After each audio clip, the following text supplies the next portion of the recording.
Recap in minutes. Today we will be going through a thriller, adventure and action movie from 2021 called Outside the Wire. There will be spoilers ahead in this video, so chill out and enjoy. The movie begins by stating that a violent civil war has erupted in Europe, and US troops are stationed there as peacekeepers. That area is controlled by a ruthless criminal warlord called Viktor Koval. And to combat his growing power, the Pentagon has for the first time deployed robotic soldiers called GUMPs. When the US soldiers cross the bridge, they are ambushed by the insurgents. Soon they and their GUMPs are outnumbered by them, who destroy the GUMPs unit easily. A drone operator, Lieutenant Harp, observes their mission and listens to their ongoing calls. Meanwhile, the troops under Sergeant Miller try to find their way out from that ambush site. At that moment, Lieutenant Harp spots an unidentified van coming towards the US troops and reports it to the sergeant. He considers it as a potential threat and asks his permission to destroy it. The sergeant denies the permission, saying that 2 of their men are trapped on the road.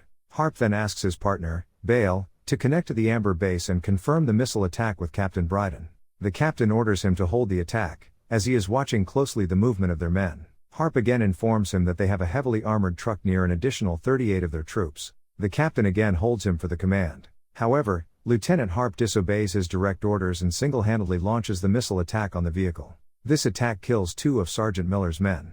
After some days, Harp had to appear in an inquiry on that incident. He explains to them that it was the call he felt most correct. He managed to save the other 38 soldiers, including Sergeant Miller. But his act of disobeying a direct order from the high command causes him to be sent to the conflict zone in Ukraine. The colonel slides his deployment drive to him and dismisses him. Later on, Harp arrives at the base and asks for his captain Leo. Eventually, he meets Colonel Eckhart, who says he killed 2 men, he should be in jail. Then he tells him that if he survives in this conflict zone, they will send them back to the Air Force. Then he tells him to go to Block 13 where he can meet Captain Leo. Harp goes to that block, crossing the GUMP's repair unit and following the music. There were only some GUMP engineers, robots, and weapons in that building. Harp ultimately finds Captain Leo, who will be his commanding officer in Camp Nathaniel. Harp calls his name but he does not answer. He goes to him and hands him over his deployment drive. Leo drops his drive and shows that he already knows him. Leo immediately gives Harp a mission, ordering him to assist him in delivering a box of vaccines to a clinic outside the wire, where there is an outbreak of cholera.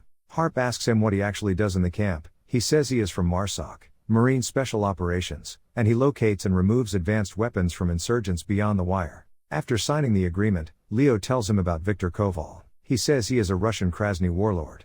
Krasny wants to make Ukraine a part of Russia. He says Viktor is responsible for a bomb in Ukraine that killed more than 25,000 people. He also adds that Viktor is planning to get to Systema Perimeter, where Russia's nuclear bombs have been kept since the Cold War. They must stop Koval from using those nukes. While preparing, Harp is very surprised by the fact that Captain Leo is actually an android super soldier. This shocks Harp, who asks him how he can lead him. Leo says he is special enough for the security of both of them. He does not need to worry, as he is not like the other AI GUMPs. Harp asks why he was assigned to him, as he was not qualified to go chasing the nukes.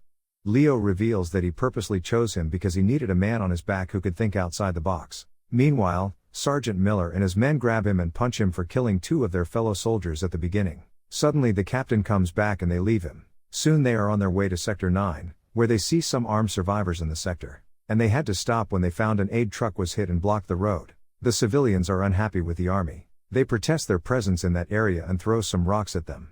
One of them hits the GUMP, who fires back and shoots the Ukrainian protester instantly. When the situation starts to escalate, Captain Leo comes out of his SUV and tries to calm the civilians down. He tells them that they did not come to harm them. Their mission is to deliver the vaccines to the clinics. Suddenly they are ambushed by Viktor's men from the surrounding buildings, and they engage in a gunfight. The Krasnys are well prepared as they have brought special grenades to eliminate the GUMPs easily. This is Harp's first time in a war zone.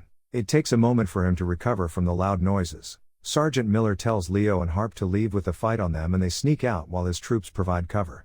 Now Leo and Harp have to travel and deliver the vaccines on foot, while Miller and his soldiers remain behind to hold the Krasnys. Soon they arrive at the refugee camp, and are completely unaware that a Krasny sniper had followed them all the way there. While handing over the vaccines to the doctor, the sniper attempts to assassinate Leo and Harp but misses and hits the nurse and doctor instead. The captain manages to one-shot the sniper that disables him. Leo rushes to him and interrogates who sent him. When he refuses to answer, Leo leaves him and the refugees torture him to death. Leo says if the spies and snipers are there, that means Viktor is not far away. They get in a truck and Leo says they should have given him the medal for saving those 38 men, but they sent him back here. Soon they reach an orphanage in another sector. There they meet the resistance leader Sophia, who informs Leo about highly classified access codes to launch the nuclear missiles that are hidden in a vault outside the city. When the Cold War ended, an FSK agent got hold of those codes and hid them in a vault. She says she thinks Koval is one step away from operating the silos. If he gets to the silos, he gets the codes from that agent and can trigger a nuclear attack. So they realize that Viktor Koval is going after the codes and they have to prevent him. Sophia tells Leo to find an arms dealer named Varric Oshlak, who knows the location of the vault of the codes. Sophia takes them to a specific shop in the market. A guard says that Oshlak is not there, but Leo pushes him against the door to open it and finds Oshlak. His men try to attack Leo, but he manages to eliminate them easily. When he attempts to run away, Leo chases him and captures him at the end.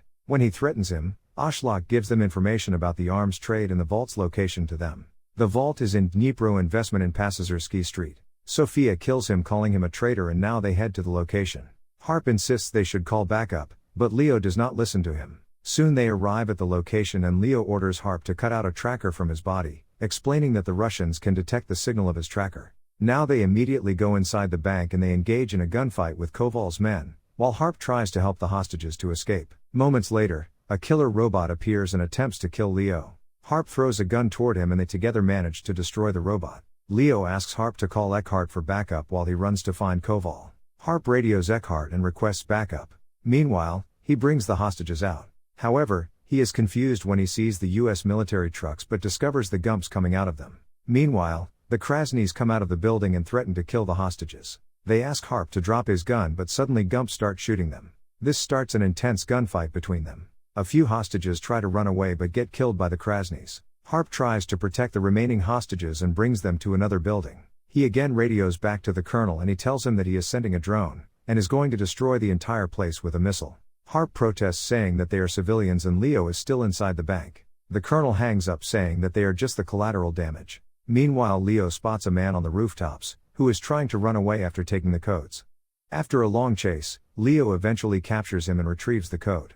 Unfortunately, the man is not Victor. At the base, the colonel orders to launch the missile that destroys the entire bank. Colonel Eckhart believes that both Leo and Victor have been killed by the strike. Meanwhile, Leo and the unconscious Harp regroup again and drive away from there. When Harp begins feeling better, he has to deal with the guilt of having piloted those drones, because now he finally understands he's a murderer. He is also suspicious of the android man's real motives and questions what he's really up to. He reveals that he has been manipulating Harp all this time, forcing him to make improper decisions. He says his android backup system allows him to relinquish the need for human authority if the person is exhibiting poor judgment. The chip he removed from Leo's body wasn't a tracker, but a failsafe device, and now Eckhart thinks he is dead and he can go anywhere. This shocks Harp and tries to get his gun to kill him.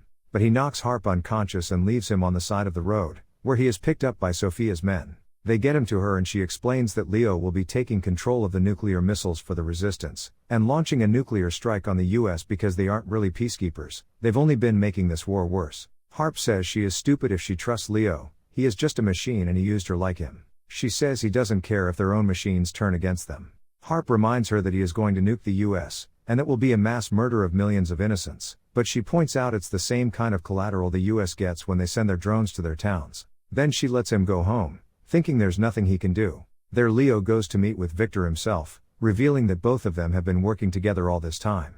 Victor refuses to give the location of the perimeter, where the nuclear missile is being kept. When Leo does not give him the codes as per the agreement, he tries to kill him. But Leo grabs him, eliminates all of his men, and eventually impales Koval to death. He then checks their laptop and acquires the location of the nukes and goes from there. Meanwhile, Harp reaches back to the base. He then explains everything about Leo to Colonel Eckhart and Sergeant Miller. Initially, they do not believe him when he says he is alive. He reveals that he is heading to the missile location. After that, they act accordingly and they need a way to track Leo's location to stop him. Harp calls Bale and makes her use a drone to locate Leo, who is driving along the Russian border. The colonel points out he can't send forces there because it'll start a war with the Russians. Understanding the situation, Harp volunteers to go after Leo alone. The sergeant gives him a weapon that is effective against Leo and gives him a car to follow him. He eventually arrives at the silo where the bomb is kept, and sneaks in while Leo is setting up the device and installing it to the missile. Harp arrives at the facility, Leo spots him and strangles him until he falls unconscious. Soon the countdown begins. Harp awakens and ruthlessly shoots Leo again with the given weapon until he falls down. It breaks Leo's body. When Harp asks him why he did that, he says he wants to attack America to shut down the AI or cyborg program that created him. He wanted to stop the countries from fighting more such destructive wars in the future. Because the robot soldiers, such as Gumps, are the face of never-ending war. After that, Harp reports back to the base and gives a green light to launch the airstrike. The silo and the nuclear missile get destroyed and Harp somehow manages to escape from there. The movie ends when he is on his way back to base. Colonel Eckhart will send him back to the Air Force and tell him that he is a hero. Thanks for watching. Subscribe. Recap in minutes for more videos like this, and help the channel grow.